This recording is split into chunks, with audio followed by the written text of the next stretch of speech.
लखनऊ के गोमती नगर में अंसल ग्रुप के हाईटेक टाउनशिप प्रोजेक्ट में बड़ा घोटाला सामने आया है। ये मामला 2005 से शुरू होता है, जब उत्तर प्रदेश सरकार की हाईटेक टाउनशिप पॉलिसी के तहत Ansal properties and infrastructure limited को लखनऊ सुल्तानपुर हाईवे के पास 1765 एकड़ में एक हाईटेक टाउनशिप बनाने की मंजूरी मिली। ये एक सरकारी आदेश के तहत हुआ। बाद में इस टाउनशिप का क्षेत्रफल बढ़ाकर 6465 एकड़ कर दिया गया और इसे 2017 तक पूरा करने का वादा किया गया था। लेकिन अब ये खुलासा हुआ है कि ये पूरा प्रोजेक्ट घोटाले की नींव पर खड़ा था। अंसल ग्रुप पर कई गंभीर आरोप लगे हैं, जिनमें सबसे बड़ा आरोप ये है कि उन्होंने 411 एकड़ जमीन जो लखनऊ विकास प्राधिकरण यानी LDA के पास गारंटी के तौर पर गिरवी रखी थी, उसे गुपचुप तरीके से बेच दिया।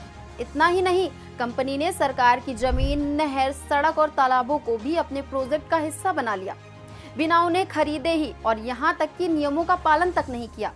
इन पर आरोप है कि इन्होंने गिरवी रखी जमीन को बेच दिया, सरकारी जमीन पर अवैध कब्जा किया, फर्जी दस्तावेजों से बिक्री की, रेरा के आदेशों की अनदेखी की और लोगों से पैसे लेकर उनकी जमीन नहीं दी। जरा सोचिए, आपने अपनी पूरी जिंदगी की कमाई लगाकर एक प्लॉट या घर खरीदा, लेकिन अब पता चला कि वो जमीन ही अवैध थी। यही हुआ है हजारों खरीदारों के साथ। रियल एस्टेट रेगुलेटरी अथॉरिटी यानी रेरा में अंसल ग्रुप के खिलाफ 2268 शिकायतें दर्ज हो चुकी हैं और करीब 235 करोड़ रुपए का भुगतान करना था, लेकिन अब तक सिर्फ 118 करोड़ रुपए ही लौटाए गए हैं। मुख्यमंत्री योगी आदित्यनाथ ने इस घोटाले को गंभीरता से लेते हुए तत्काल FIR दर्ज करने के निर्देश दिए।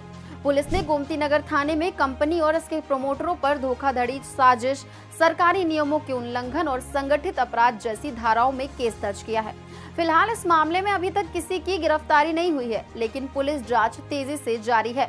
जल्द ही कंपनी के बड़े अधिकारियों पर कड़ी कार्रवाई हो सकती है। अगर आपने भी अंसल ग्रुप से घर या प्लॉट खरीदा है तो तुरंत रेरा में शिकायत दर्ज कराएं। अपने दस्तावेजों की अच्छी तरह जांच करवाएं और किसी भी नए रियल एस्टेट डील से पहले पूरी कानूनी जानकारी लें।